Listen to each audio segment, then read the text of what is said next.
வாங்க, வணக்கம். இன்றைக்கி குழந்தைகளுக்கு தேவையான சத்து மாவு வீட்டிலே ரெடி பண்ண போகிறேன் பாருங்கப்பா. அரிசி, பயர்கள், தானியங்கள் இதெல்லாம் சேர்த்துப்பா மொத்தம் 23 பொருள் அம்மா இதில் சேர்த்துருக்கேன், பார்த்துக்கோங்க.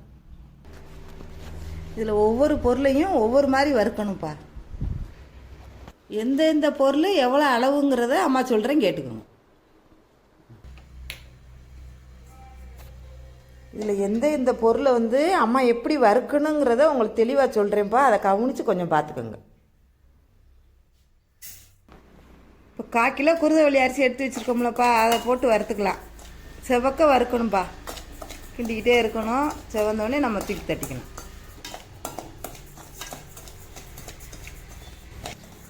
ஒரு தாம்பழத்தை பக்கத்தில் வச்சுக்கிறணும்ப்பா, வறுத்து கொட்டிடணும். இப்போ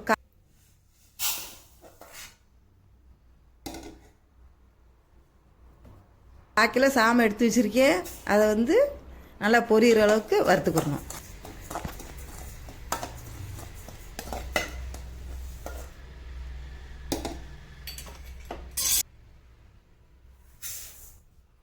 இந்த 1/2 கிலோ கேப் எடுத்து வச்சுருக்கோம்ப்பா, இது நல்லா செவந்து வர்ற வரைக்கும் ஒரு 4 நிமிஷம் ஆகும்ப்பா வறுக்கிறதுக்கு. வறுத்து போட்டுருவோம். இப்போ 1/4 கிலோ கம்பு எடுத்து வச்சுருக்கோம்ப்பா, இதை பொரிஞ்சு வர்ற வரைக்கும் வறுத்துக்கிறோம்.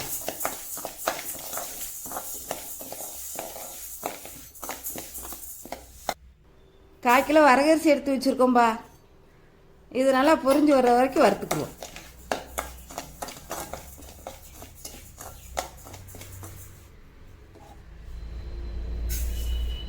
இப்போ திணை அரிசி 1/4 கிலோ எடுத்து வச்சுருக்கோம்பா, அதுவும் பொரிஞ்சு வர்ற வரைக்கும் வறுத்துக்கிறோம்.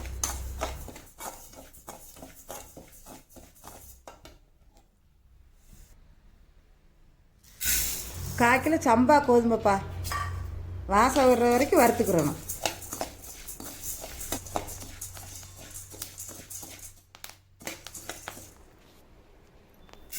சிவப்பரிசிப்பா 1/4 கிலோ எடுத்து வச்சுருக்கோம், அதை பொரிஞ்சு வர்ற வரைக்கும் வறுத்துக்கிறோம்.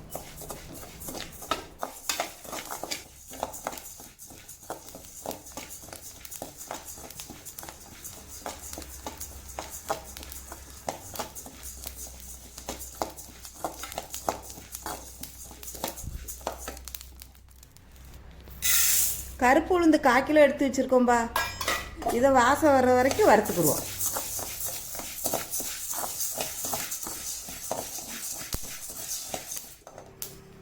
கால் கிலோ பாசிப்பயிறு எடுத்து வச்சுருக்கோம்பா, அதையும் வாசம் வர்ற வரைக்கும் வறுத்துக்குறோம்.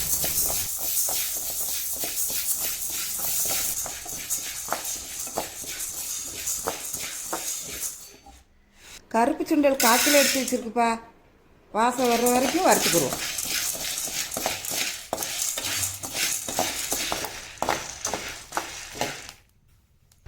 கடலை 1/4 கிலோ எடுத்து வச்சுருக்குப்பா, இது நிறம் மாறுற வரைக்கும் நம்ம வறுத்துக்குருவோம்.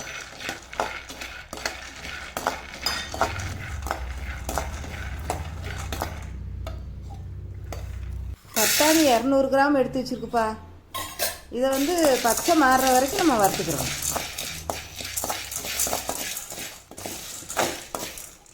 பார்லி அரிசி 200 கிராம் எடுத்து வச்சுருக்குப்பா, இதை பொரிஞ்சு வர்ற வரைக்கும் வறுத்துக்கிறோம்.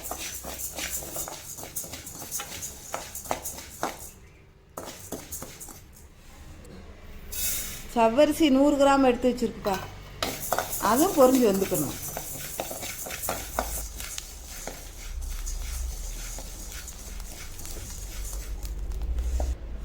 கால் கிலோ பொரியல் எடுத்து வச்சுருக்குப்பா, இது லேசாக சூடு ஏற்றுனா போதும், அப்படியே வறுத்து கொட்டிடும். வால்நட்டு 100 கிராம் எடுத்து வச்சுருக்குப்பா, இது லேசாக சூடு ஏற்றுனா போதும், அப்படியே வறுத்து போட்டுரும்.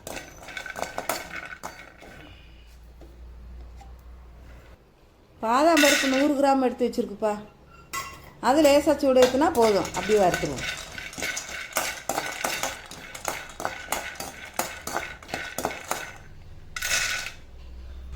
முந்திரி பருப்புப்பா, அதை சூடு ஏற்றி போட்டுக்குருவோம்.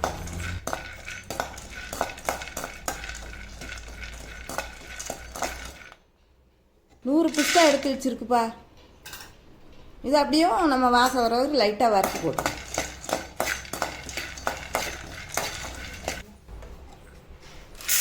1/4 கிலோ மக்காச்சோளம் எடுத்து வச்சுருக்குப்பா. இதை வந்து நல்லா வறுத்து பொரியிற வரைக்கும் வறுத்தணும். 4 நிமிஷம் ஆகும் வறுக்கிறதுக்கு. இது கொஞ்சம் லேட் ஆகும். 100 சுக்குப்பா எடுத்து வச்சுருக்கு. இது அப்படியே நம்ம சூடு ஏற்றுனா போதும். 10 கிராம் ஏலக்காய், அது லைட்டாக சூடு ஏற்றுனா போதும்.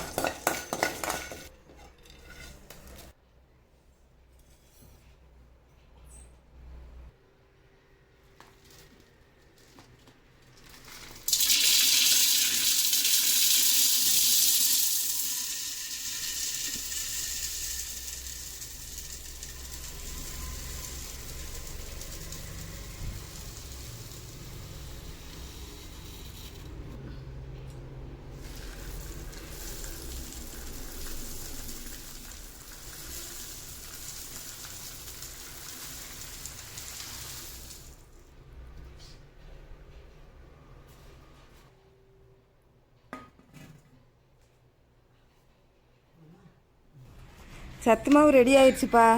இந்த மாவை வச்சு நம்ம கொழுக்கட்டை வைக்கலாம், சத்து மாவு லட்டு பண்ணலாம், சத்து மாவு கூழ் மாதிரி காய்ச்சி பெரியவங்களுக்கு கொடுக்கலாம்.